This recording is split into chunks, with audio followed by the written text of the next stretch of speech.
Unang SPED Provincial Far Olympics sa Siquijor malampuson nga gipahigayon. Usa ka mahinungdanong lakang ang nakabot sa lalawigan sa Siquijor sa malampusong pag-host sa unang Special Education o SPED Provincial Far Olympics nga gipahigayon sa Dugukanan sa Kapitolyo, Pulang Yuta, Siquijor, Siquijor.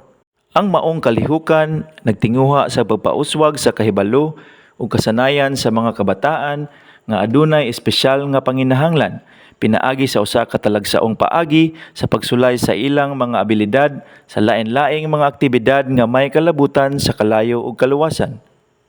Gipasiugdahan kini sa Bureau of Fire Protection o BFP Siquijor ubos sa liderato ni Fire Chief Superintendent Roy Roderick P. Agoto, DSC, Regional Director sa BFP Region 7.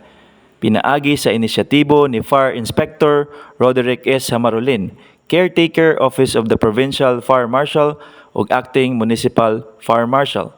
Ang maong kalihukan gihimo uban sa suporta sa Provincial Disaster Risk Reduction and Management Office o PDRRMO nga gipanguluhan ni Ms. Blizella May L. Umictin, ang Department of Education o DepEd ubos ni Dr. Rosalie M. Pasaol ug sa Provincial Government sa Siquijor.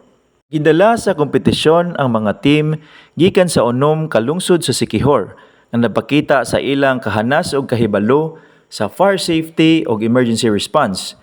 Naglakip ang mga kalihukan sa pagpalong sa sunog, first aid response ug pagsagubang sa emerhensya.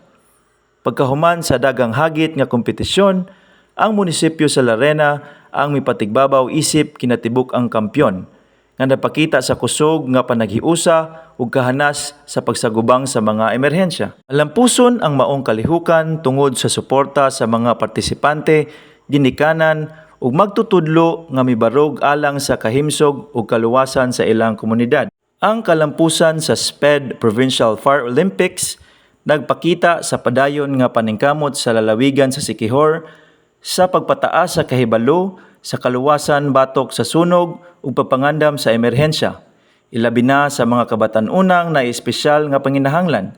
Kini usab usa ka ehemplo sa lig-on nga panaghiusa sa BFP, PDRRMO, DepEd ug provincial government alang sa kaluwasan sa katawhan. Sa katapusan, gilauman nga mahimong tinuig nga kalihukan ang SPED Provincial Fire Olympics aron mas mapalig-on ang kahibalo sa kaluwasan ug kahandurawan sa katalagman sa tanang Siquijornon. Alang sa BFP TV, madasigon alang sa kaluwasan sa publiko, kini si FO1 Francis Roy Humongon.